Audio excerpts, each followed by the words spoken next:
Hello guys, good morning. For today's video guys, yung leftover namin fried fish, gagawa natin guys tortang fish guys, or sinasabi nila guys na fish ball.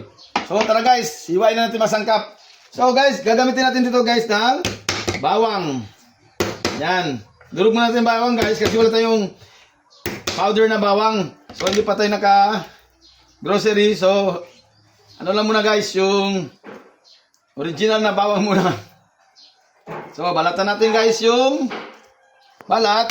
So i-slice natin guys na maliit para makainin natin guys yung bawang. Yan. Tapos guys, yan, okay na yan guys. So lagyan din natin guys ng red onion.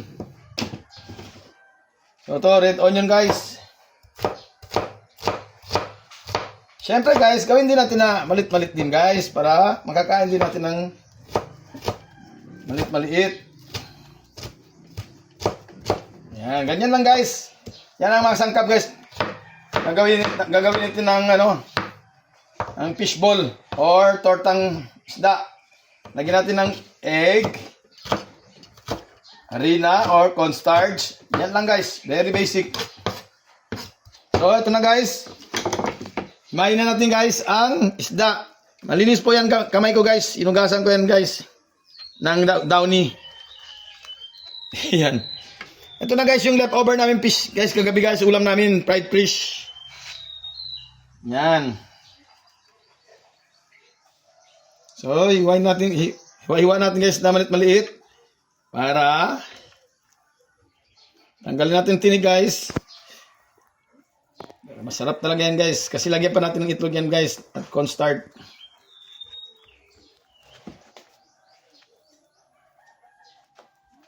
So yan.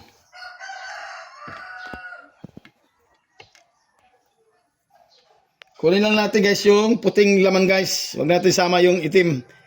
At saka guys, syempre tanggalin natin yung tinig. Para wala ng tinig. Mamaya kakain kami guys. Wala ng tinig. So yan. So okay na yan guys. So ngayon guys, ang egg na naman gamitin natin guys. Adalit yun ako. So yan guys, ang egg. Yan. Dalawang egg lang gamitin natin guys. So mag-tip na tayo guys ng asin para may lasa na guys ang egg. Yan, pang homemade lang to guys ha. Kaya kamay-kamay lang ako.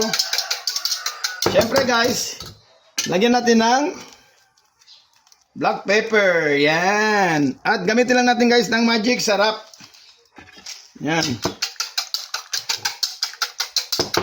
So yan guys. So ilagay na natin guys yung isda na hinimay natin guys na ginawa natin malit-malit na guys. Yan. So yummy yan guys. Yummy, yummy. It's good. It's yummy. Yan. So, gano'n lang po guys. So, kunin na natin guys yung cornstarch.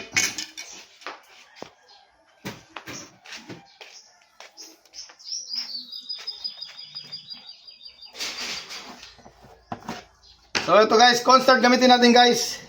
Yan. Hay! Hindi naligo. Yan, konti lang guys. Cornstarch lang gawin natin guys para hindi So, i-blend natin guys.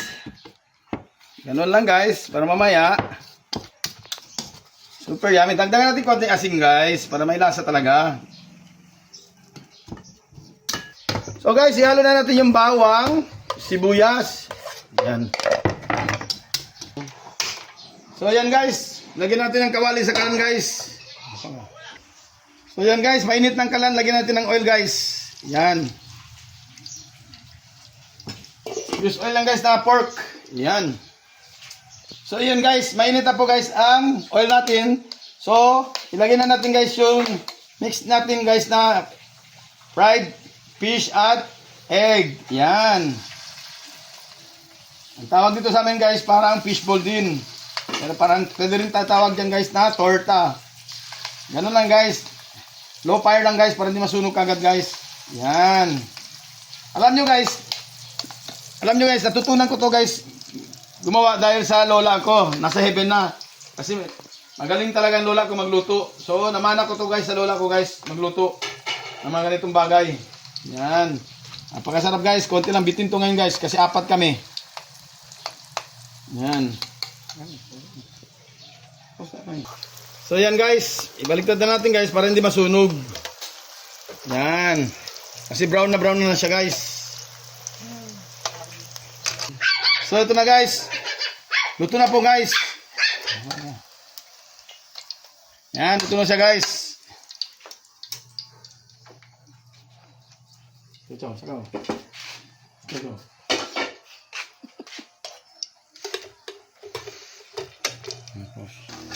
So yan guys, luto na guys. Yan. So ito na guys yung finished product natin guys na torta fish. Yan, testing guys, testing. Ang lasa. Super yummy. At mapasayaw ka talaga guys ng ice cream yummy guys. Ice cream good. So yun lang guys. Bye bye. Thank you for watching.